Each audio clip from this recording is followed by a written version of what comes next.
Hey there everybody. So we are again continuing with AOD जिसमें हम पढ़ रहे थे increasing decreasing functions. In this I'm just discussing a question which is we have to find the least value. Find the least value of A for which the function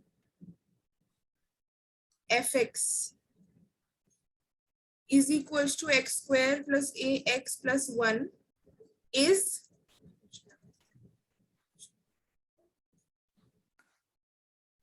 on this particular interval. ठीक है, तो simple सी बात ये है अक्षत की पहली बात तो हमें fx हमें पता ही दिख ही रहा है कि fx क्या दे रखा है क्वेश्चन में, राइट। और क्योंकि यहाँ पे कुछ लॉग जैसा कुछ नहीं है तो हमें और कुछ नहीं करना है, ना कोई डोमेन निकालना है ना कुछ करना है, तो हम डायरेक्टली क्या कर लेंगे, इसको डिफरेंशिएट कर देंगे। ये बात समझ में आई? यस दीदी। नॉर्मली डिफरेंशिएट कर लेंगे इसको जैसे हम हमेशा से करते आए हैं, और डिफरेंशिएट करने के बाद हमें f डैश x मिलेगा 2x प्लस a। सही है? यस दीदी। अब देखो क्या होता है ना, मतलब ये जो क्लोज्ड इंटरवल दे रखा है इसकी क्या अहमियत है इस क्वेश्चन में। अगर वैसे दे रखा होता नॉर्मली ओपन इंटरवल में तो हम वैसे कर लेते जैसे हमेशा से करते आ रहे हैं, पर क्योंकि क्लोज इंटरवल में दे रखा है तो देखो क्या करते हैं। ये जो दे रखा है ना, इसमें क्या मतलब है, इस बात का क्या है कि जो x की वैल्यू है इसका मतलब ये है कि x की जो वैल्यू है वो आपके कहां से कहां तक होगी, 1 से 2 तक होगी, इंक्लूडिंग 1 and 2। यही मतलब होगा इसका। यस दीदी। अगर ओपन इंटरवल होता इसका डेफिनेटली मतलब होता कि x की जो वैल्यू है वो 1 और 2 के बीच में तो है, पर वो उनके बराबर कभी हो नहीं सकती, मतलब it is not equals to them at any point of time. Definitely इस वाले केस में क्योंकि क्लोज इंटरवल है तो 1 and 2 आर आल्सो इंक्लूडेड। ये सही है? यस दीदी। This is given to us, right? Now what do we have to do? We simply have to make this from this। ये x से करते करते हमें f dash x बनाना है, तो क्या क्या करना पड़ेगा मुझे x में कि f dash x बन जाए, मुझे पहले 2 से मल्टीप्लाई करना पड़ेगा और a ऐड करना पड़ेगा। यही करूंगी ना, यस दीदी। ताकि क्योंकि मुझे f x से बनाना है f dash x। तो अब क्या करूंगी, सबसे पहले तो मैं 2 से मल्टीप्लाई कर दूं, तो तुम लिख सकते हो कि भाई मल्टीप्लाई बाय 2। तो तुम मल्टीप्लाई करोगे हर जगह पे, तो हर जगह पे मल्टीप्लाई करने से तुम्हारे पास आ जाएगा ये। ठीक है, मल्टीप्लाई बाय 2 कर दिया। Okay, now what you will do, you will add 8, a add कर दोगे, और a ऐड करने के बाद you will have 2 plus a will be less than equals to 2x plus a will be less than equals to 4 plus a। सही है? Yes दीदी। ये वाली तुम्हारी वैल्यू आई है f डैश a, है ना, और ये आया है तुम्हारे पास 2 प्लस a, और यहाँ आया है तुम्हारे पास 4 प्लस a। तो अभी तुमने, सॉरी ये 4 डैश x है, अभी तुमने क्या करा है कि x से जो कि गिवन था उससे तुमने f डैश x बना लिया। यहाँ तक समझ में आया? यस दीदी। क्लोज इंटरवल वाले केस में ऐसा कर सकते हैं। और अब हमें किसकी वैल्यू निकालनी थी, हमें क्या करना है, लीस्ट वैल्यू ऑफ a निकालनी, राइट। तो हमें एक बात पता है कि इसमें बता रखा है, दो चीजें बता रखी है। पहली बात तो x की रेंज कहां से कहां तक है, 1 and 2। दूसरी बात इंक्रीजिंग है, तो हमें ऐसी वैल्यू फाइंड आउट करनी है a की for which the function is increasing. तो हम लिखेंगे कि for the function to be increasing we definitely know what is the condition कि फंक्शन इंक्रीजिंग कब होता है, f dash x क्या होना चाहिए, बड़ा होना चाहिए 0 से, यस दीदी। बड़ा होना चाहिए। पर क्या हो जाएगा इस केस में, बड़ा या बराबर हो जाएगा, क्योंकि हम ओपन इंटरवल क्लोज इंटरवल की बात कर रहे हैं, तो आई गेस इसी वजह से उन्होंने बराबर भी ले लिया है। जनरली तो वी नो कि f dash x is always greater than 0 होता है, पर वो कब होता है, जब अपन ओपन इंटरवल की बात कर रहे थे। पर क्योंकि इसमें उस पर्टिकुलर वैल्यू पे भी एग्जिस्ट कर सकता है, तो हमने इक्वल्स टू का साइन भी ले लिया, और f dash x should be greater than equal to. अब हमें पता है, तुम्हें पता है वैल्यू की, यहाँ पे f dash x की जो वैल्यू है, अगर हमें बड़ी लेनी है, मतलब तुम देखो ये जो यहाँ पे देख पा रहे होगे तुम कि f dash x की ऐसी वैल्यू देखो जो कि बड़ी या बराबर हो। तो तुम यहाँ से देखो, यहाँ इस पर्टिकुलर एक्सप्रेशन में देखो, सॉरी मैंने थोड़ा सा गड़बड़ कर दी, यहाँ से ये वाला एक्सप्रेशन देख रहे हो? यस दीदी। हमें क्या चाहिए देखना, यहाँ से हमें क्या चाहिए, f dash x should be greater than equal to. किससे ग्रेटर देन इक्वल टू है? यहाँ से देख के बताओ एफ डैश एक्स बड़ा या बराबर किसके है? इसके ही है, यस दीदी, है ना? बड़ा या बराबर, ये वाला एक्सप्रेशन देखो, ये बड़ा या बराबर, बस उल्टा कर दिया हमने। तो एफ डैश एक्स बड़ा या बराबर 2 प्लस ए से ही है। अगर हम 4 प्लस ए की बात करेंगे तो वो तो उससे छोटा है, तो हम यहाँ पे ले सकते हैं 2 प्लस ए, क्योंकि दिस एक्सप्रेशन होल्ड्स ट्रू। अभी अभी हमने निकाला भी है, ये बात ठीक है। यस दीदी, और क्योंकि हमें ए की वैल्यू निकालनी है तो हमने इसको 0 के बराबर कर दिया, क्योंकि हमें ये पता है f dash x should be greater than equal to 0, ये हमें पता है for the function to be increasing.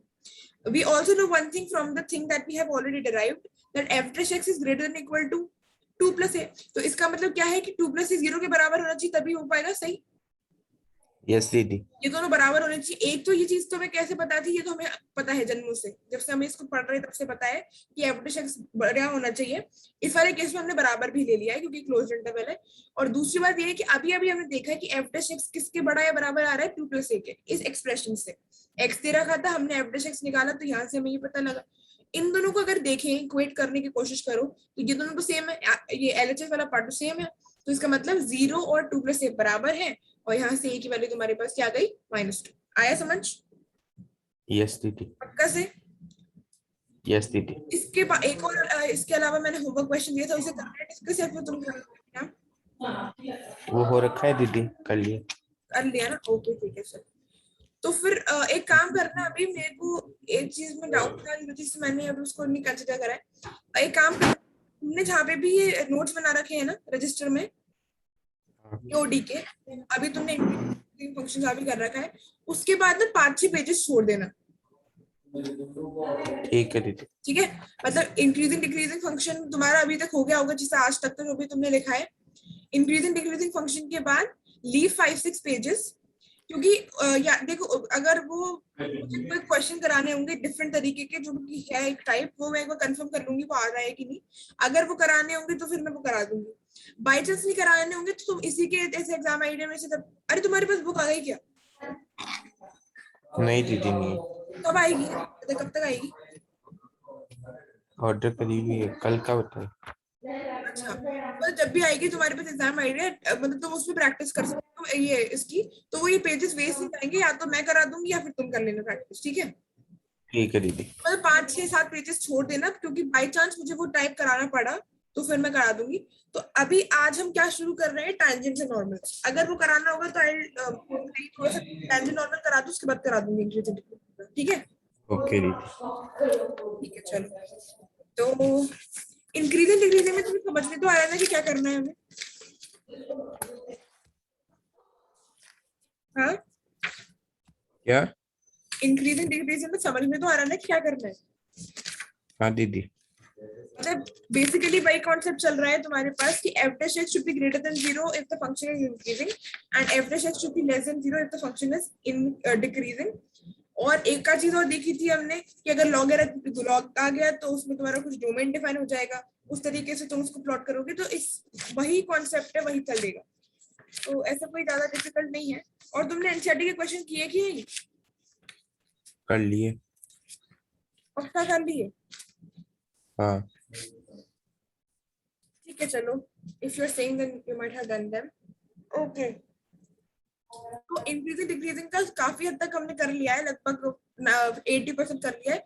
एक आध चीज जो रह रही है, ट्रिग्नोमेट्रिक फंक्शन का जो होता है ये डिफाइन करने के लिए, एक बार मैं कंफर्म कर लूंगी कि वो आ रहा है कि आएगा, तो मैं डेफिनेटली करा दूंगी। अभी एक बार टैंजेंट नॉर्मल थोड़ा सा बंद कर ले, उसके बाद मैं करा फिर आप क्या चालू कर रहे हो? Tangent normal. ठीक है दीदी, करवा दो। ठीक है ना? तो 5-6 पेज ज्यादा छोड़ देना, क्योंकि तुम ऐसा करोगे ना कि अगर नहीं छोड़ोगे तो तुम्हारे पास पहले इंक्रीजिंग डिक्रीजिंग हो जाएगा, फिर टैंजेंट नॉर्मल हो जाएगा, फिर बाई चांस मुझे फिर से कराना पड़ा इंक्रीजिंग डिक्रीजिंग वो वाला पार्ट, तो फिर तुम्हारा बाद में चला जाएगा, वो वजह से कह रही हूँ। ओके दीदी, चलो, so let us today start. आज हम एक नया टॉपिक शुरू करते हैं, फ्रेश टॉपिक, जिसका नाम है tangents and normals. Gate a lot of boost of sorry not information, a lot of confidence अगर तुमने एनसीईआरटी के क्वेश्चन ट्राई किए by the concepts that we are studying in the class, and if you get the answers you will get a lot of confidence। इसलिए कह रही हूँ कि उनको करना, और वैसे भी एनसीईआरटी के ही क्वेश्चन उठ के आते हैं पेपर्स में, तो make it a target to complete the NCERT till 15th October। ठीक है, ओके दीदी। of every chapter that we'll do.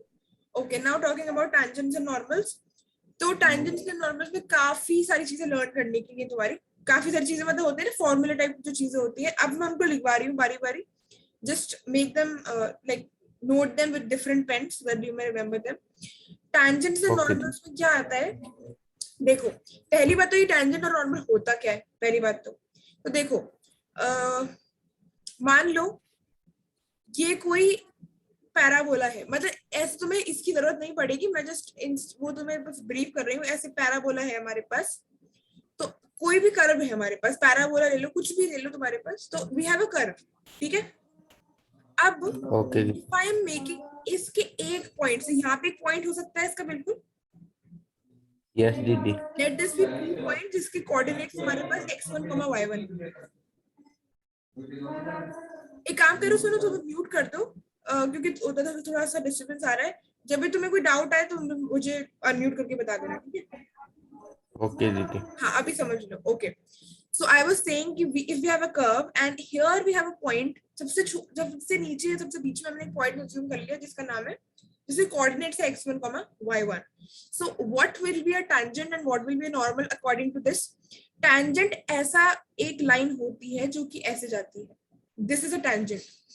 इस पॉइंट से मतलब this tangent and this curve has this point in common, मतलब इस पर्टिकुलर टैंजेंट में, इस लाइन में और इस कर्व में एक जो पॉइंट कॉमन है वो है p x, x1, y1. तो इसका मतलब ये है कि इन दोनों की इक्वेशन को सेटिस्फाई करेगा ये पॉइंट, दोनों पे लाई करेगा ये. इस वाले पॉइंट इस कर्व पे भी है, इस टैंजेंट पे भी है. So this particular line is known as a tangent, इसको बोलते हैं टैंजेंट. जबकि नॉर्मल क्या होती है, नॉर्मल होती है ये ऐसे, ये एक नॉर्मल है. नॉर्मल यूजुअली परपेंडिकुलर होती है. So basically this is a tangent and this is a normal. इसको नॉर्मल बोलते हैं, इसको टेंजेंट बोलते हैं. ये पॉइंट p x1, y1 है. इतना ही समझना अभी के लिए काफी है ना. तो इतना ही समझ लो तो बहुत हो जाएगा तुम्हारा. और there is nothing to understand here much. बात करते हैं हम किस चीज की, इक्वेशंस की, क्योंकि मेन होते हैं इक्वेशंस. अब देखो इक्वेशंस देके करके लिख रही हूँ डिफरेंट डिफरेंट पेन से ताकि तुम्हारा थोड़ा इंटरेक्टिव बन जाए. सबसे पहले इंपॉर्टेंट बात होती है इक्वेशन ऑफ टैंजेंट. ये टैंजेंट की इक्वेशन क्या होती है, टैंजेंट कौन सी लाइन है, जो कि ये वाली है, दिस इज द टैंजेंट. ठीक है, अब इसकी क्या इक्वेशन होती है, इसकी इक्वेशन होती है y minus y1 is equals to dy by dx at x1, y1. इसको इस पॉइंट पे निकालना है into x minus x1. देखो again I am saying again कि बहुत इंपॉर्टेंट क्या है तुम्हारे पास, डिफरेंशिएशन. क्यों, क्योंकि again you will see differentiation here, again you will have to do differentiation. So differentiation something which you should know because तुम्हारे 2-3 chapters में वही काम आएगा. Talking about the equation of tangent y minus y1, अभी तुम जब question करोगे you will definitely get them. पर यहाँ पे हमारे पास y और x तो वेरिएबल्स हैं और y1 x1 एक पॉइंट गिवन होगा, तो उस पॉइंट के जो कोऑर्डिनेट्स है x1 y1 यहाँ रख देंगे और dy by dx होता है हमारा स्लोप. मतलब dy by dx हमारा तुम्हें पता ही है कि y का differentiation with respect to x for example अभी के लिए.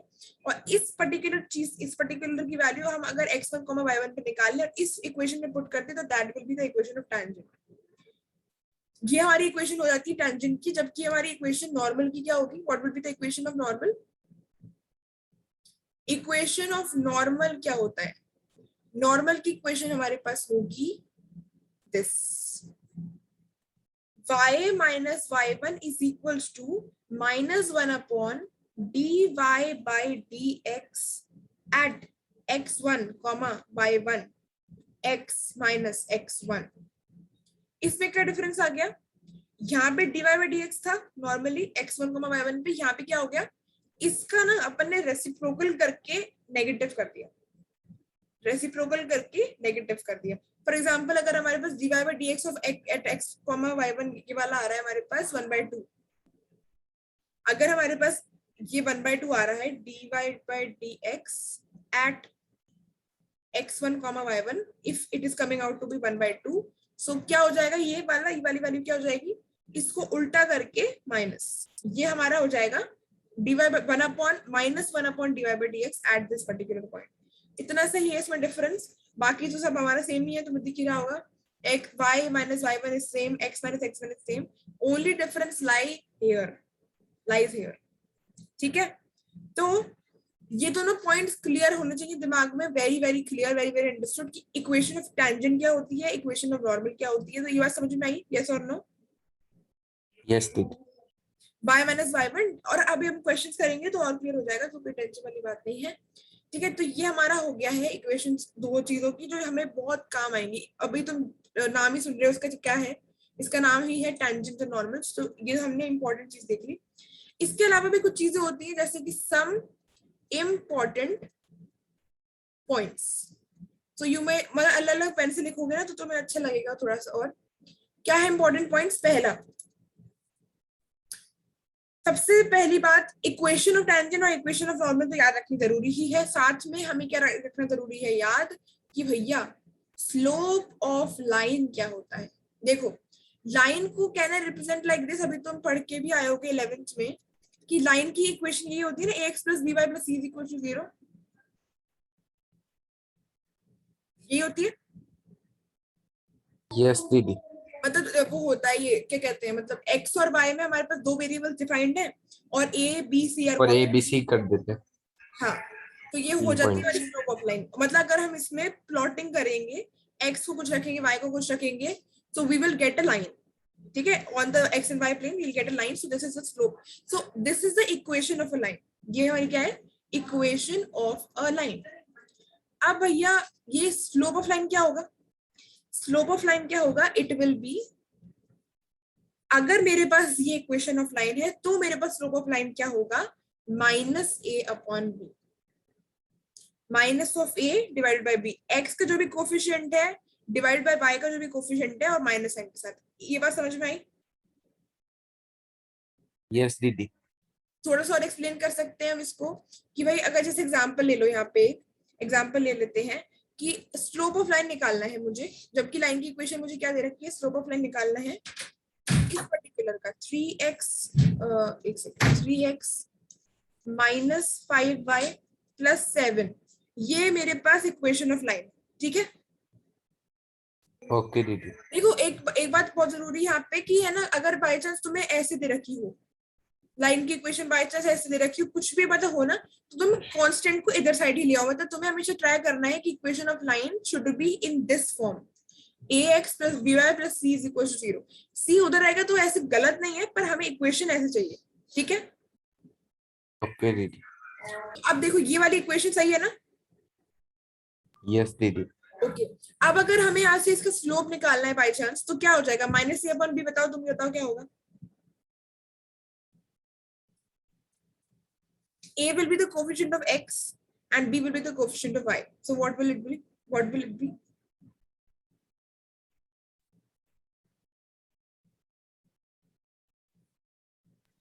-3 ओके ओके, -3 अपॉन 5। सही बोला है, ऑलमोस्ट एक गड़बड़ कर दी। ये जो माइनस है ना, इसको भी लेना पड़ेगा, -5 है, इसका कोफिशिएंट 5 नहीं है। ओके दीदी। मतलब इक्वेशन तो हमारी यही रहेगी, इक्वेशन में तो हम चेंजेस कर नहीं सकते। तो ax plus by plus c is equal to 0 is our equation, so what we can say over here is it is nothing else but this। आई बात समझ? ओके दीदी। c है तो इसको, ये जो अगर माइनस यहाँ पे आ रहा है तो that will be taken as minus, और हम उसको इग्नोर नहीं कर सकते। तो ये बात समझ में आई कि यहाँ पे 3/5 हो गया ये, तो 3/5 आ गई इसकी स्लोप ऑफ लाइन। यस दीदी। ठीक है, स्लोप ऑफ लाइन निकालनी आ गई पक्का से। दीदी। Talking about the second thing is, ये तुम्हारे ना कोऑर्डिनेट ज्योमेट्री में भी बहुत काम आएगा, जो आगे आने वाला मतलब तुम्हारा नेक्स्ट टर्म का एक टॉपिक है तुम्हारा कोऑर्डिनेट ज्योमेट्री, उसमें भी काम आएगी वाली चीज। Slope of the line, slope of the line joining 2 points. अब तुम्हारे पास 2 पॉइंट्स दे रखे हैं, तुम्हारे पास क्या दे रखे हैं, 2 points are given to you, x1, y1 एक पॉइंट के कोऑर्डिनेट x1, y1 है और दूसरे पॉइंट का कोऑर्डिनेट x2, y2 है। ये 2 पॉइंट्स दे रखे हैं। ये मतलब ये मान लो कि तुम्हारा एक पॉइंट ये इसका x1, y1 हो गया कोऑर्डिनेट्स x मतलब xy प्लेन पे है तो, और इसका x2, y2 हो गया। ये है हमारी लाइन ये ऐसी वाली है जो इन दोनों पॉइंट्स से ज्वाइन करके बन रही है। Joining two points we are getting this line. So what will be the slope of this line? हम इसका स्लोप कैसे निकाल सकते हैं? इसका फॉर्मूला दे रखा है, इज गिवन बाय। कैसे दे सकते हैं? देखो स्लोप जो होता है ना, ये जो स्लोप है we can say it as m। m जो है स्मॉल m जो है it says that it is a slope. यही हमारा स्लोप होता है, m is equal to the slope.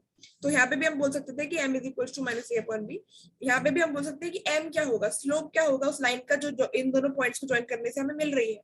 तो हम सिंपल से फॉर्मूला होता है y2 minus y1 upon x2 minus x1। अगर हमने ये कर दिया ना तो हमें स्लोप मिल जाएगा। ये बात समझ में आई? यस दीदी। है ना? तो सिंपल से है, ऐसा कुछ नहीं है। एक आध चीज याद करने वाली, यहाँ पे माइनस c अपॉन b हो जाता है, स्लोप निकालना है तो व्हेन हमें इस तरीके से इक्वेशन गिवन होती है। ये जनरल फॉर्म ऑफ इक्वेशन है। अगर हमें ऐसे दे रखी है तो स्लोप हम ऐसे निकाल सकते हैं। अगर हमें 2 पॉइंट्स दे रखी हैं कि इस पर्टिकुलर लाइन पे ये 2 पॉइंट्स लाई करते हैं, फिर इन दोनों पॉइंट से बनकर जुड़कर ये लाइन बनी हुई है, तब हमें स्लोप निकालना है। तो इसके कोऑर्डिनेट्स माइनस इसके कोऑर्डिनेट्स कर देंगे, मतलब ऐसा कर देंगे y2 minus y1 upon x2 minus x1। तो ये हमारा सेकंड वाला हो गया। इसी पे एक एग्जांपल देखते हैं अगर फटाफट से, तो कैसे हो सकता है वो एग्जांपल? क्या हो सकता है हमारा? जैसे कि मुझसे बोला गया है कि if I have to find the slope निकालना है, मतलब तुम्हें m निकालना है, स्मॉल m निकालना है ऑफ द लाइन जॉइनिंग। कौन कौन से पॉइंट्स को ज्वाइन करती हुई लाइन है मेरे पास? एक तो 3,5 है और एक है -4,2। तो मुझे m निकालना है ना? तो क्या हो जाएगा? मैंने अभी लिखा था y2 minus y1 upon x2 minus x1। तो इससे कोई फर्क नहीं पड़ता कि तुम अगर इसको x1 y1 लो या इसको x1 y1 लो, बात एक ही पड़ेगी, कोई टेंशन नहीं है। अगर हम इसको x1, y1 और x2, y2 ऐसे ले लेते हैं तो क्या हो जाएगा? y2 minus y1 will give you 2 minus 5 will be -3 upon -4 minus 3 will be -7। So you will have it as 3/7। और अगर तुम इसको x1 y1 ले लेते और इसको x2 y2 ले लेते तब भी आंसर सेम ही आता। कैसे? 3 माइनस -4, सॉरी हमें पहले तो y1 माइनस y2 करना पड़ता। तो 5 minus 2 will be 3 and 3 minus -4 will be 7। तो आ गया समझ में ये वाली चीज? यस दीदी। ये दोनों आए समझ में कि अगर हमें 2 पॉइंट्स दे रखे हैं कि लाइन से बन रही है या फिर हमें जनरल फॉर्म ऑफ इक्वेशन दे रखी है, तो कैसे निकाल सकते हैं स्लोप? यस दीदी।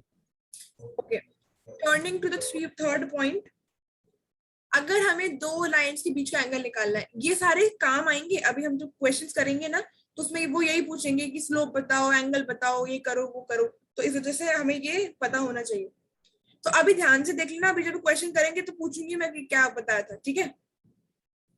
ओके दीदी। Okay, angle between 2 lines. अगर हमें 2 लाइंस के बीच का एंगल निकालना है, 2 लाइंस के बीच का एंगल निकालना है, मतलब लाइंस ऐसी हो सकती है ना, कभी इस टाइप से हो सकती है 2 लाइंस किसी प्लेन पर,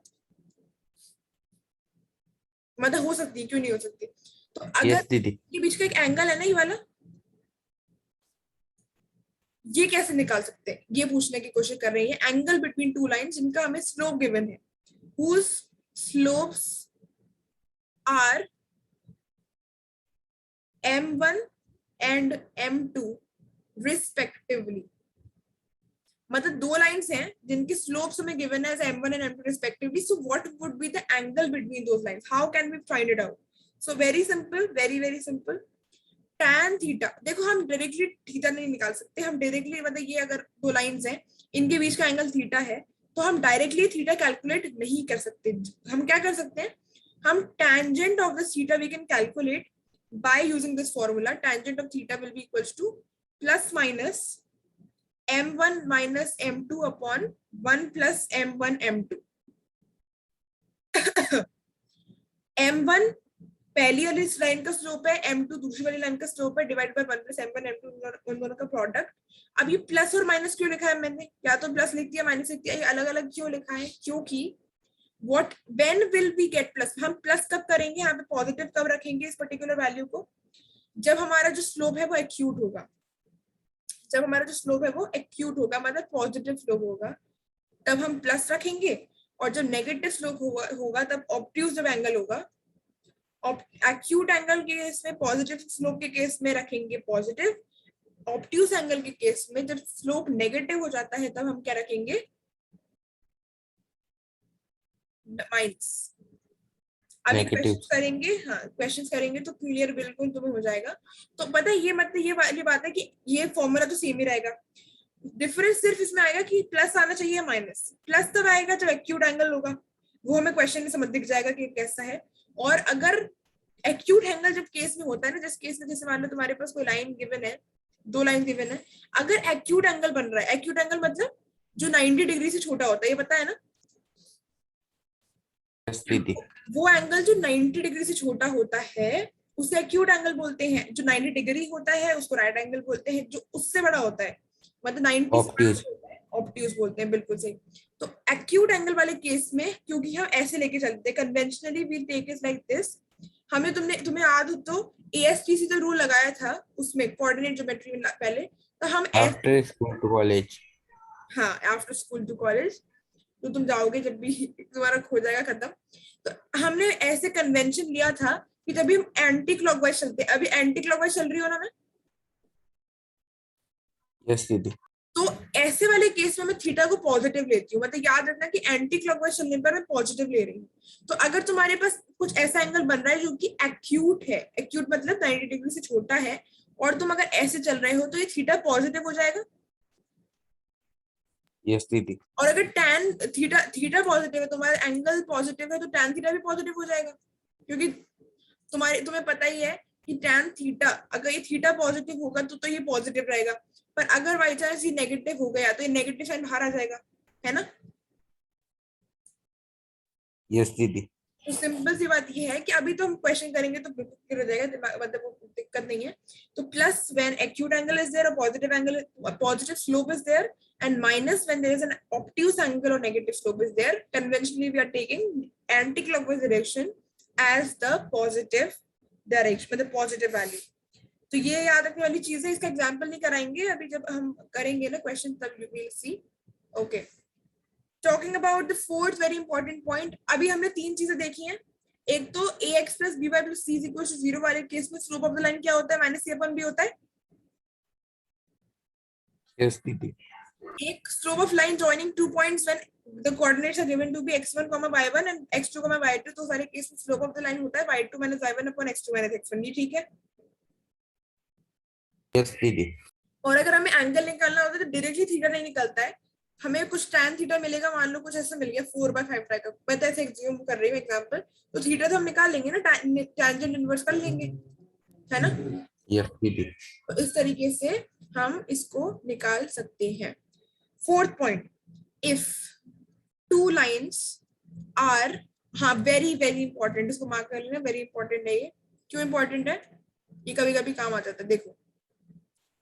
if 2 lines are parallel, parallel का मतलब क्या होता है, बराबर। सॉरी इक्वलेंट दीदी, इक्वल डिस्टेंस पे जो नहीं है। हाँ मतलब जैसे ट्रेन की पटरी होती है ना, वो पैरेलल होती है एक दूसरे के, यस दीदी। है ना, मतलब इन दोनों का हमेशा डिस्टेंस सेम ही रहेगा, वो कभी भी मिल नहीं सकती एक दूसरे से, बिल्कुल सही बात है। तो पैरेलल मतलब, हाँ ऐसे ही, बिल्कुल सही। तो पैरेलल मतलब तुम्हारे पास बिल्कुल ऐसी लाइन जो कभी भी मीट नहीं कर सकती। तो अगर 2 लाइन पैरेलल हैं ये तो पक्का मीट करेंगी। अगर अच्छा, अगर 2 लाइंस पैरेलल हैं तो उन दोनों के बीच का स्लोप क्या हो जाएगा, m will be what, y2 minus y1 upon x2 minus x1। ये भी हम आगे देखेंगे, पर हाँ ठीक है, अगर लाइंस जैसे पैरेलल है तो स्लोप जो है हमारा क्या हो जाएगा, जैसे फॉर एग्जांपल एक मिनट रुकना, इसमें एग्जांपल कैसे दे रखा है मैं एक बार देखूं। Example is given to you as equation of line. अगर मुझे इक्वेशन, जैसे मतलब देखो 2 लाइंस अगर पैरेलल है तो ये है equation of line parallel to, parallel को ऐसे भी लिख सकते हैं, पैरेलल का साइन है ये वाला, equation of line parallel to 5x minus 3y plus 7 is equal to 0. 5x plus minus 3y plus 7 is equal to 0. उसके पैरेलल कौन सी लाइन होगी? इसके पैरेलल जो लाइन होगी वो होगी 5x minus 3y plus k is equals to 0. ठीक है, तो क्योंकि इसमें नथिंग कैन बी डिफरेंट, मतलब ये जो है ना, ये हमारा 7 जो कांस्टेंट ये वाला c होता है, this can be different but are rest of the values should be same. ये बात समझ में आई? यस दीदी. मतलब equation of line parallel to this particular line, इसके हम कैसे कौन सी लाइन बोलेंगे कि ये कौन सी लाइन पैरेलल हो सकती है? इसके k की जगह कुछ भी k, मतलब 7 की जगह कुछ भी k आ जाएगा, पर 5x minus 3y should remain same. Similarly, fifth point अगर मैं देखूं, if two lines are perpendicular मतलब क्या होता है?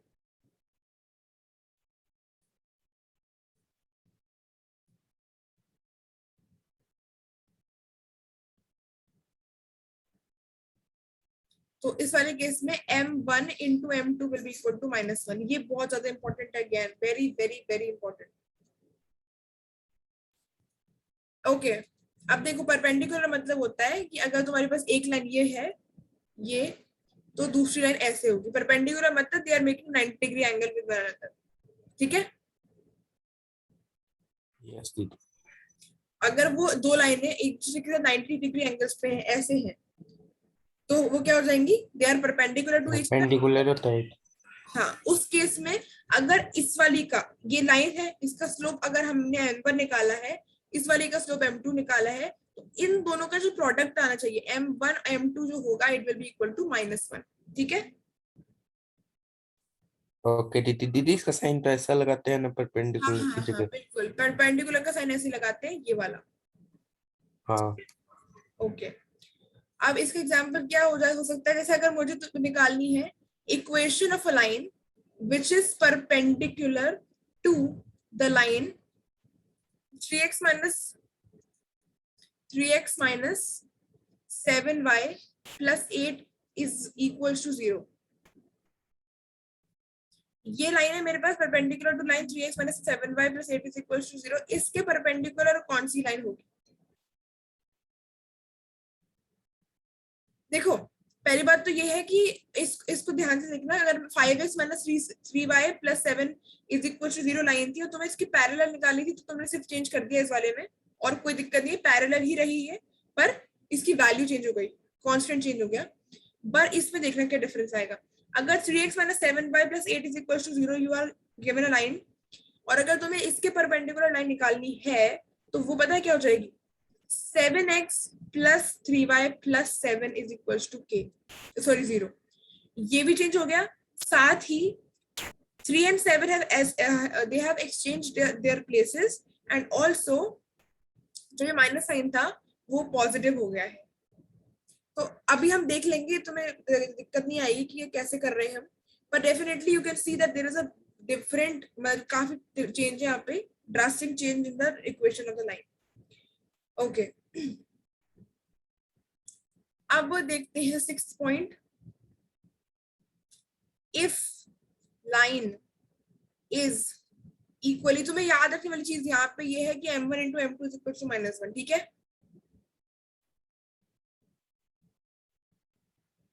Hello hello. यस दीदी. ओके, क्योंकि क्या है ना कि अगर हम पहली बात तो ये होती है कि दो लाइंस अगर पैरेलल होती है ना, दो लाइंस अगर पैरेलल होती है तो उनका स्लोप बराबर होता है. ऑब्वियसली बात है ना, इसका स्लोप जो होगा वही इसका स्लोप होगा. यस दीदी. क्योंकि स्लोप हम किससे निकालते हैं? स्लोप तो हमारा निकलता है -a/b से. अगर तुम्हारा ये भी सेम है और ये भी सेम है, क्योंकि तुम देख पा रहे हो कि यहाँ पे 5 भी सेम है और ये भी सेम है ना? मतलब अगर तुम इसका स्लोप निकालोगे, इसका अगर इस लाइन का स्लोप निकालोगे, तो what it will B? -a/b. तुम्हारे पास क्या आ जाएगा? 5/3 आ जाएगा. यस. और इसका निकालो तो जरा, 5/-3, इसका भी आ जाएगा 5/3. Yes, दीदी. तो पीछे कुछ भी चेंज होता रहे, you have to deal with only the coefficients of x and y, whatever be the changes in c there is no problem. A और बी से तुम्हें मतलब है, ए और बी हमेशा सेम आने वाले हैं. तो इस वाले केस में, पैरेलल वाले केस में m1 is equal to m2, अगर दो लाइन पैरेलल है तो उनके स्लोप क्या हो जाते हैं, बराबर हो जाते हैं. ये बात समझ में आई? Yes, दीदी.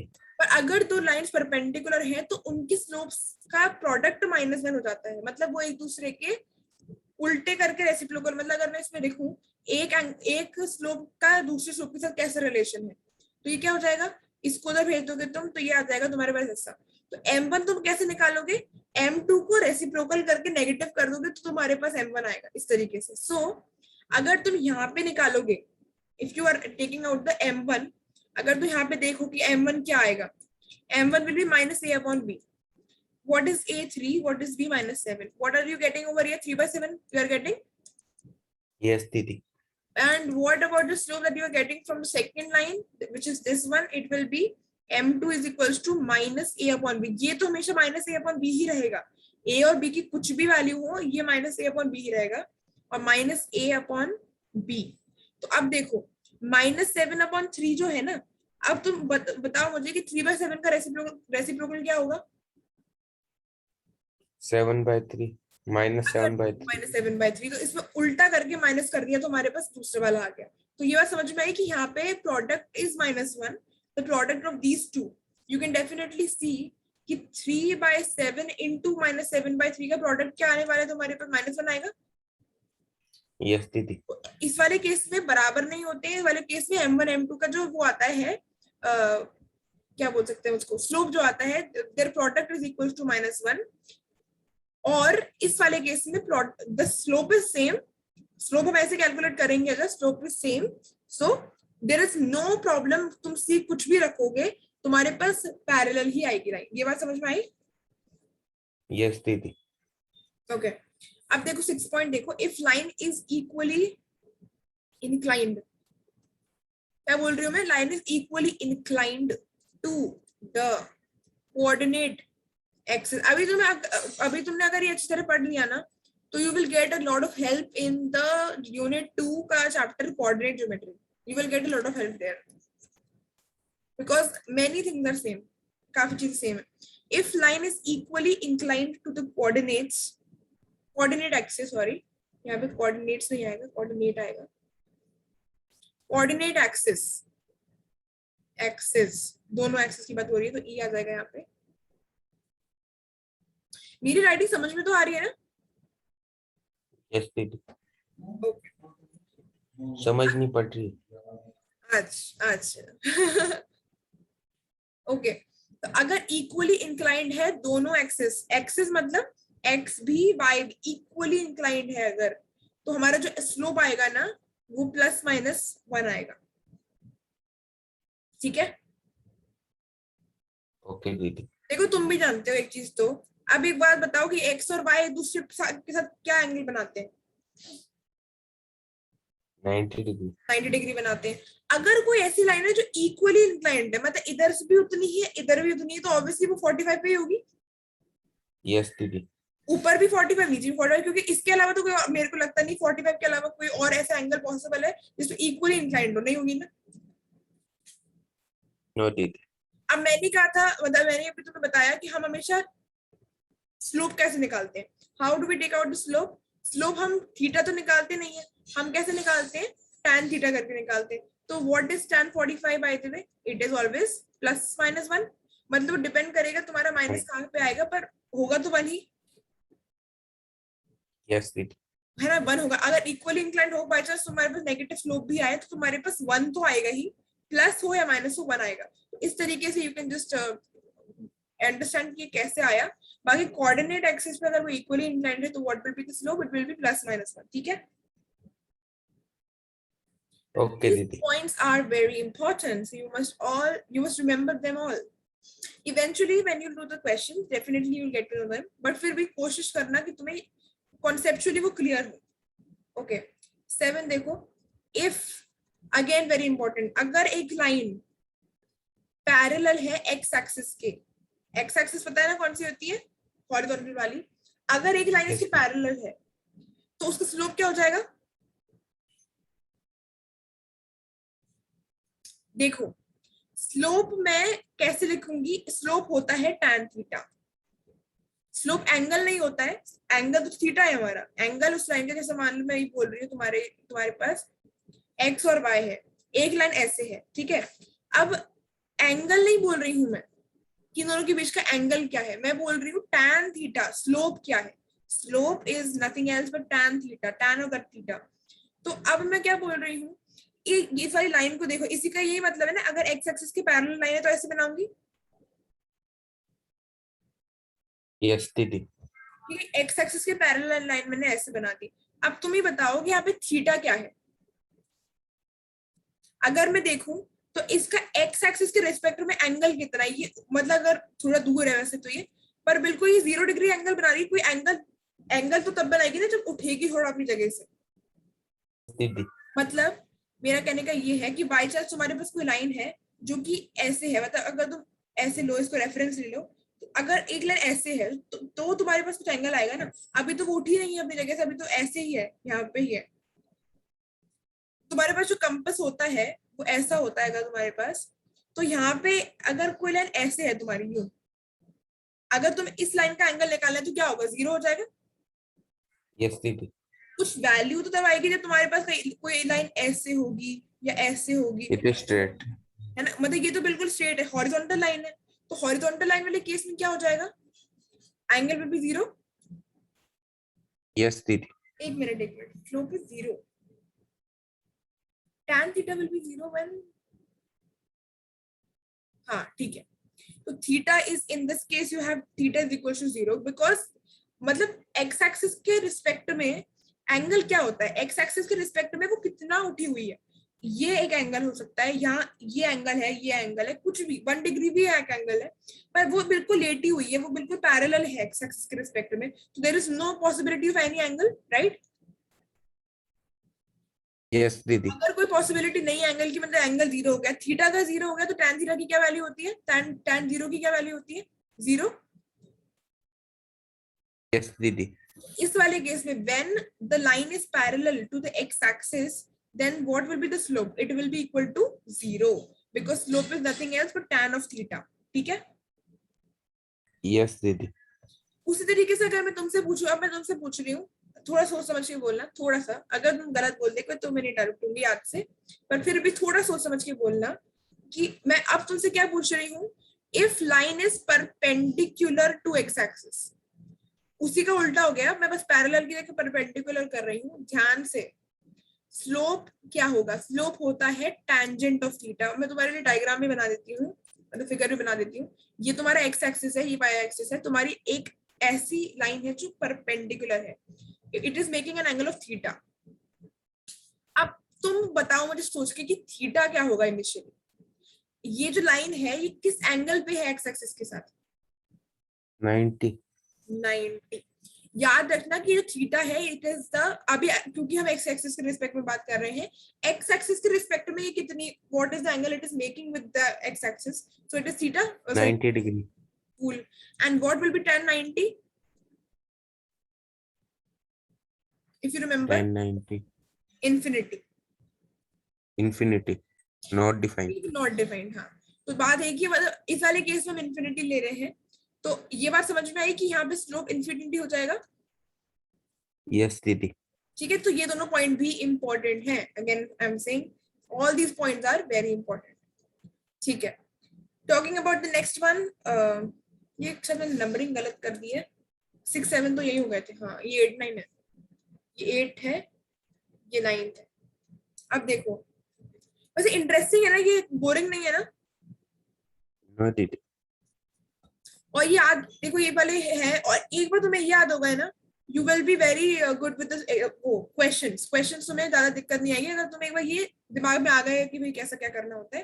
Questions, there is no difficulty in doing the questions, हमें क्वेश्चन में थोड़ा ही दिमाग लगाना पड़ता है, क्योंकि क्वेश्चन इंक्रीजिंग डिक्रीजिंग के भी तुमने देखा था एक ही तरीके से हो रहे थे, एक ही चीज करनी पड़ी थी, पहले डिफरेंशिएशन करना पड़ रहा था, इंक्रीजिंग के लिए बड़ा होना चाहिए, उसके लिए छोटा होना चाहिए, लॉग में कुछ चीज निकालनी पड़ रही थी, था एक ही तरीके से, ठीक है। तो इसमें भी होगा एक ही तरीके से, बस तुम्हें ये चीजें थोड़ी पता होनी चाहिए। Next point is slope intercept form. Slope intercept form देखो, ये वाला जो मैंने बताया था ना, ये वाला ये नहीं, यहाँ पे कहाँ आया था वो, ये वाला, ये जनरल होती है, जनरल इक्वेशन ऑफ लाइन होती है। अभी जब हम कोऑर्डिनेट ज्योमेट्री पढ़ेंगे तो उसमें आएगी शायद लाइन। सो तुमने लाइन 11th में पढ़ी होगी ना, थोड़ी सी, मतलब हाँ दीदी। पढ़ी होगी, नहीं पढ़ी? अच्छा ओके। देखो, ये जो इक्वेशन है, मतलब ये जनरल इक्वेशन ऑफ लाइन है। जनरल इक्वेशन क्या होती है जो जनरली यूज होती है? A x plus b plus y, sorry, a x plus b y plus c is equal to 0, ठीक है? मतलब मान लो ऐसे, मुझे एकदम एग्जांपल याद आया एक, कि ये जो जनरल इक्वेशन ऑफ लाइन है ना, ये मान लो कि शाहरुख खान है, ठीक है? ये शाहरुख खान का शाहरुख खान वाला नाम है, एसआर के, या फिर हाँ, ये जनरली नोन कैसे, शाहरुख खान के नाम से, ठीक है? अब मैं जो लिखने वाली हूँ ना, वो एसआर के है। ये जो है ना, ये वो वाला फॉर्म है लाइन का जो कॉमनली हम जिस तरीके से बुलाते हैं, हम पूरा बुलाते हैं कि शाहरुख खान बुलाते हैं, फिर एसआर के बुला लेते हैं नॉर्मली। शाहरुख खान। मुझे पता था तो ये बोलोगे। और कौन सा एग्जांपल लूं? अच्छा ठीक है, जनरल फॉर्म ऑफ लाइन तुम्हारा महेंद्र सिंह धोनी है, और स्लोप इंटरसेप्ट फॉर्म तुम्हारा धोनी है, ठीक है? कौन सा यूज करते हो, मत बोल रहे महेंद्र सिंह धोनी। धोनी। धोनी, हाँ। तो मेरा कहने का मतलब ये था कि जनरल फॉर्म ऑफ लाइन तो होती है, मतलब उसका कोई दिक्कत नहीं है। स्लोप इंटरसेप्ट फॉर्म थोड़ी कॉमन होती है। कॉमन मतलब कि पॉपुलर, थोड़ी पॉपुलरली यूज्ड, काफी हद तक यूज होती है, काफी पॉपुलर है। ये कौन सी होती है? y is equal to mx plus c. देखी लग रही है? यस दीदी। हाँ, मतलब इसका मतलब ये है कि वो जनरल वाला होता है, वो तो है ही, उसका तो कोई दिक्कत नहीं है, महेंद्र सिंह धोनी उनका नाम है ही। But what is most popular, it is this one। ज्यादा पॉपुलर ये वाली है, y is equals to mx plus c। So here this is known as the slope intercept form। इसे slope intercept form क्यों बोलते हैं? क्योंकि इसमें slope और intercept होते हैं। ये m हमारा slope है, जो कि तुम्हें मैंने पहले बता ही रखा है, tan थीटा। स्लोप याद रखना, थीटा नहीं होता है, tan थीटा होता है। tangent of theta is the slope। ये बात समझ में आई? यस दीदी। और और इसमें c जो है वो इंटरसेप्ट होता है, इंटरसेप्ट होता है ऑन y एक्सिस पे जो इंटरसेप्ट है वो c है। y और x तुम्हें पता ही है वेरिएबल्स है, और जो मतलब तुम्हारे कोऑर्डिनेट्स होंगे, और स्लोप हो जाएगा तुम्हारा m। सो अगर मेरे को जैसे कोई लाइन बनानी है, तुम्हारे पास ये लाइन दे रखी है ऐसे, ठीक है? तो अगर तुम्हारे पास कोई लाइन ऐसे दे रखी है, तो पहली बात तो क्या है कि इसमें y और x तो वेरिएबल है ही। स्लोप क्या हो जाएगा इस लाइन का, वो वी कैन कैलकुलेट, स्लोप निकाल सकते हैं आराम से। टेंजेंट ऑफ थीटा जो इट इज मेकिंग, ये अगर हम जनरली ना ये वाला ले लेते हैं, ये हॉरिजॉन्टल एक बेस ले लेते हैं, क्योंकि देखो अगर ये लाइन ऐसे होती, ऐसे, तो तुम ये निकाल लेते, बहुत आराम से निकाल लेते कंपास रख के, है ना? हेलो। यस दीदी। हाँ, तुम निकाल लेते, पर अब देखो ये हवा में है, तो हवा में क्या करना होता है? हवा में हमें एक बेस अज्यूम करना पड़ता है कि यहाँ पे हम एक पैरेलली बेस अज्यूम कर रहे हैं, और ये जो एंगल है कि थीटा हो जाएगा, और इसी का टेंजेंट क्या हो जाएगा? स्लोप हो जाएगा, ठीक है? तो यहाँ से तो हम निकाल सकते हैं m, और ये जो है, ये जो डिस्टेंस है ना, ये जो कट कर रही है y एक्सिस को, ये इंटरसेप्ट बोलते हैं इसको, ये बोलते हैं y intercept. y intercept of this line, this is known as, so intercept on the y axis is c, this value is c, and this is what we can see as a slope intercept form of the line। ये बात समझ में आई? Yes दीदी। Slope intercept form क्यों बोला है? ये स्लोप भी है और इंटरसेप्ट भी है, और ये वाला इंपॉर्टेंट भी है, तो इसको याद रखना। नेक्स्ट, एक और फॉर्म ऑफ लाइन होती है। अभी हमने दो तरीके की पढ़ ली, टोटल कितनी है? बस दो लास्ट दो चल रही है, मतलब ये सेकंड लास्ट है। तो अभी हमने जनरल पढ़ी थी ax plus by plus c is equal to 0, where slope of was m is equal to minus a by b। Here in this case जब slope intercept form हमारा y is equal to mx plus c है, हम यहाँ पे भी slope निकाल सकते हैं। एक और होती है, एक और तुम्हारे यहाँ पे काम आएगी, वो है इंटरसेप्ट फॉर्म। सिर्फ इंटरसेप्ट फॉर्म, यहाँ पे और कुछ नहीं है, कोई स्लोप नहीं, कोई पॉइंट नहीं, कुछ नहीं, सिर्फ इंटरसेप्ट फॉर्म। ये होती है x upon a plus y upon b is equals to 1। ठीक है, इस वाले केस में कैसा होता है, फॉर एग्जाम्पल तुम्हारे पास ये वो एक्सिस है, एक लाइन ऐसे दे रखी है, तो ये वाला जो तुम्हारा एक्स एक्सिस में जहाँ पे कट कर रही है ना, ओरिजिन से लेकर यहाँ तक ये जो डिस्टेंस है ए मान लो, और ये वाला डिस्टेंस अगर तुम बी मान लो, this is the x intercept which is it is this line is cutting on the x axis, this is the y intercept which is it is cutting on the y axis। तो इन दोनों के respect में x upon a plus y upon b is equals to 1। आई बात समझ में? Yes दीदी। ये इक्वेशन है इंटरसेप्ट फॉर्म वाली, ये इक्वेशन थी स्लोप इंटरसेप्ट फॉर्म वाली। और अब फाइनली लास्ट एक चीज जो एक और बतानी है तुम्हें, एक point, and that is distance of a point from a line। Again very important। ये डायग्राम बने रहने दो या हटा दूं? क्या दीदी? इस डायग्राम को बने रहने दो या हटा दूं इस वाले को? बनने रहने दो। अच्छा okay. Distance of a point from a line, देखो मान लो तुम्हारे पास ऐसा कुछ है, एक लाइन दिख रही है वाली, एक मिनट, यस दीदी। एक लाइन है ये और एक पॉइंट है ये। दिस इज अ लाइन जिसकी इक्वेशन दे रखी है मुझे, जनरल इक्वेशन दे रखी है ax plus b y plus c is equal to 0। ये इसकी जनरल इक्वेशन दे रखी है। यहाँ पे एक पॉइंट है जिसके कोऑर्डिनेट्स है तुम्हारे पास x1, y1, ये p पॉइंट है जिसके कोऑर्डिनेट्स x1, y1 है। अगर मुझे डिस्टेंस निकालनी है, क्या निकालनी है? Distance of this particular point यहां तक। तो ये जो डिस्टेंस निकालनी है ना, ये हमेशा हम कौन सी वाली निकालते हैं? जो परपेंडिकुलर होती है। देखो तुम्हें पता है एक बात, तो यस और नो बोलते रहा करो, नहीं तो मेरे को लगता है तुम सो तो नहीं गए।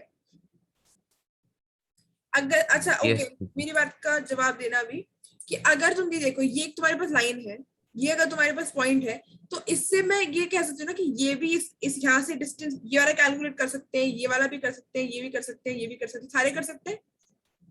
यस दीदी। इस पॉइंट से मेरे को कोई बंदिश नहीं है कि मैं इस लाइन का पर कौन सा डिस्टेंस कैलकुलेट करूं, कोई सा भी कर सकती हूँ। पर हम करते कौन सा है? हम वो करते हैं जो सबसे छोटा होता है, परपेंडिकुलर। परपेंडिकुलर। यस, इस वजह से मैंने ये वाली लाइन बनाई है, परपेंडिकुलर कर रही हूँ। तो मेरे को अगर एक पॉइंट से एक लाइन के बीच में डिस्टेंस निकालना है, एक पॉइंट यहाँ है, एक लाइन यहाँ है, मेरे को डिस्टेंस निकालनी है, तो मैं उन दोनों की परपेंडिकुलर वाली डिस्टेंस निकालूंगी। और ये कैसे निकालूंगी? बहुत आसान तरीके से। अगर मुझे पी ए निकालना है, मान लो ये पॉइंट है जहाँ पे ये परपेंडिकुलर जहाँ पड़ रहा है ना इस लाइन पे, ये जो पॉइंट है इस पे परपेंडिकुलर ड्रॉप हो रहा है, और ये जो ए पॉइंट है it lies in this particular line also. So if I have to calculate the value of P A अगर मेरे को ये परपेंडिकुलर निकालना है, तो ये होता है mod of ax1 plus by1 plus c. मतलब तुम्हारी इक्वेशन ऑफ लाइन में तुमने x और y की जगह कोऑर्डिनेट्स रख दिए हैं। बाई चांस तुम्हारे यहाँ पे इक्वेशन ऑफ लाइन होती कुछ ऐसा कुछ 3x plus 7y minus 4 is equal to 0, और x1 y1 की वैल्यू तुम्हारे पास कुछ होती 3,7, तो तुमने इनको रख दिया यहाँ पे, मतलब 3 into 3 plus 7 into 7 minus 4 is equal to 0 ऐसा कर दिया है। ठीक है, इसका मतलब ये है। तो एक तो ये इसका मॉड, मतलब इसकी जो वैल्यू आएगी अंदर, और इसका पॉजिटिव आना चाहिए, क्योंकि डिस्टेंस का भी नेगेटिव हो सकता है क्या? नो दीदी। Divided by a square by b square, इन दोनों के कोफिशिएंट्स का स्क्वायर, इन दोनों नेगेटिव हो ही नहीं सकता। हाँ नेगेटिव नहीं हो सकता, तो इस वजह से मॉड लगा दिया अपन ने कि बाई चांस नेगेटिव वैल्यू आ भी जाए अंदर, तो भी उसको पॉजिटिव करके बाहर निकालो। ठीक है, ओके दीदी। so here we have a very important point again, which is this one, pa is equals to ax1 इसका मॉड डिवाइडेड बाय हमारा इसका स्क्वायर। आ गई बात समझ में? ये सारे इंपॉर्टेंट पॉइंट्स है विच यू शुड नो। तो इनको जब कॉपी डाउन करो अलग अलग पेन से करना, इट विल हेल्प यू। ठीक है, ओके दीदी। अब एक बात बताओ, एक क्वेश्चन कर लेंगे या फिर it is enough for today? मतलब तुमसे पूछ रही हूँ क्योंकि तुम्हारा दिमाग अगर आराम से हो तो बताना, नहीं तो कोई दिक्कत नहीं। करवा दे एक क्वेश्चन। ठीक है, देखो एक क्वेश्चन बहुत ध्यान से देखो। मुझे क्या करना है, फाइंड करना है the distance of a point. एक पॉइंट दे रखा है मुझे 3, -7, ये पॉइंट दे रखा है, इसका डिस्टेंस निकालना है मुझे फ्रॉम द लाइन। लाइन की इक्वेशन दे रखी है 5x + 3y - 9 = 0। ये लाइन की इक्वेशन है और डिस्टेंस निकालना है एक पॉइंट से लाइन का। अभी अभी हम देख के आए थे ऐसा ही कुछ। तो अब Yes, बताओ दीदी. कि मुझे एक पॉइंट दे रखा है 3, -7 और एक लाइन दे रखी है, इक्वेशन ऑफ लाइन दे रखी है ना, ये वाली। ये क्या दे रखी है equation of line, what is this, it is 5x + 3y - 9 = 0। This is the equation of this line and this point. So अब एक बात बताओ कि कैसे निकालूंगी मैं। ये वाला टॉप है. अरे ये वाला देखो ना, अभी अभी तो करके आए, डिस्टेंस निकालना है ना मुझे। A is equals to mod ax1 plus by1 plus c upon a square plus b square root. बिल्कुल, सबसे पहले तो तुम्हें ये बोलना चाहिए कि दीदी आपको एक परपेंडिकुलर ड्रॉप करना पड़ेगा, नहीं तो कैसे निकालोगे डिस्टेंस। निकालने के परपेंडिकुलर भी तो होना चाहिए। ये बनाना जरूरी है, ठीक है। देखो ये जो है ना, क्यों क्यों कर रही हूँ मैं ये, अगर ये पी पॉइंट मान लो, तुम एक पी पॉइंट मान लो इसको, पॉइंट को, और ये तुम्हारे पास लाइन है और ये मान लो ए, तो तुम्हें पी ए निकालना है ना। Yes, दीदी. पी ए निकालना है और इसकी क्या तुम्हारे पास वो है, ax1 + by1 + c का mod divided by √x, sorry not x square, a² + b²। अब तुम मुझे बताओ देख के ध्यान से, a क्या है, मैं और बता रही हूँ। A3 है. नहीं, A A है 5. सॉरी सॉरी, एक सेकेंड रुको। ये जो इक्वेशन है ना, ये ऐसे दे रखी है तुम्हें, ax + by, अरे इसको हटाओ, ये तुम्हें कंफ्यूजन हो जाएगा। ओके, हाँ, ये तुम्हें ऐसे दे रखी है। अब बताओ कि a क्या है ये A5 है. और x1 क्या है। X x1 मतलब देखो, x1 का क्या मतलब है, ये जो तुम्हारा पॉइंट है ना, ये कोऑर्डिनेट्स है x1, y1। अच्छा ये वाली क्या 3. ये तुम्हारे पॉइंट्स है x1, y1।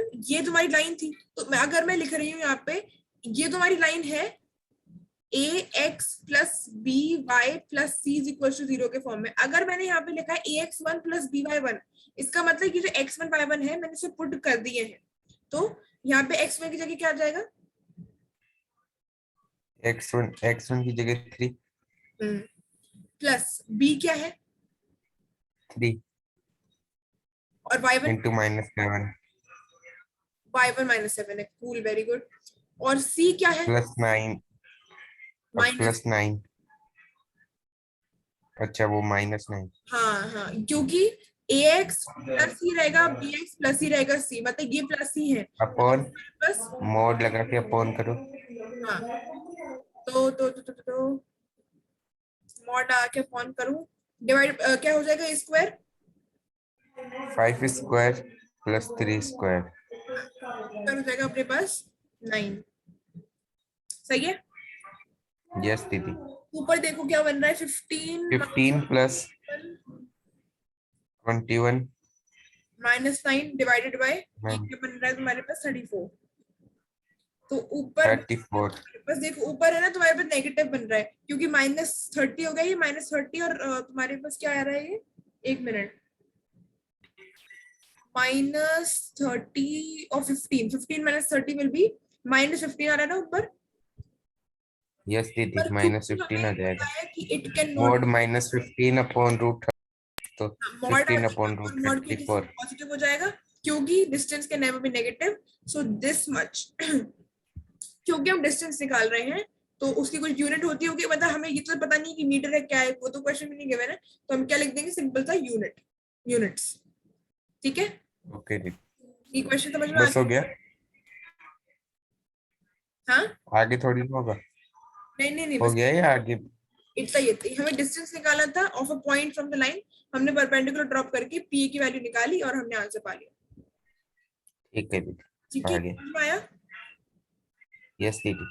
ये इंटरेस्टिंग है बहुत, स्लोप एंड टेंजेंट्स, और इसके कुछ क्वेश्चन हम जब करेंगे तो तुम्हें और भी अच्छा लगेगा। इसमें मतलब अच्छा है, ये इंटरेस्टिंग सा है। और उसके बाद हमारा बच रहा है वो वाला मैक्सिमम मिनिमम वाला। ठीक है, तो आज का समझ में आया कि, और ये सारे पॉइंट बहुत इंपॉर्टेंट है, ये सारे पॉइंट्स जो भी 9 पॉइंट्स लिखवाए हैं, जब इनको लिखो तो अलग पेन से लिखना, और ये भी, हाँ ये दोनों अभी काम आएंगे। अभी हम क्वेश्चन करेंगे ना, मेन जो क्वेश्चन में घुसेंगे तो ये काम आएंगे, तो इनको कर लेना, ठीक है? ठीक है दीदी। Okay, so I'm saving this PDF and I'm also stopping the video here. So we'll meet in the next video. Till then, bye bye. Take care, all of you.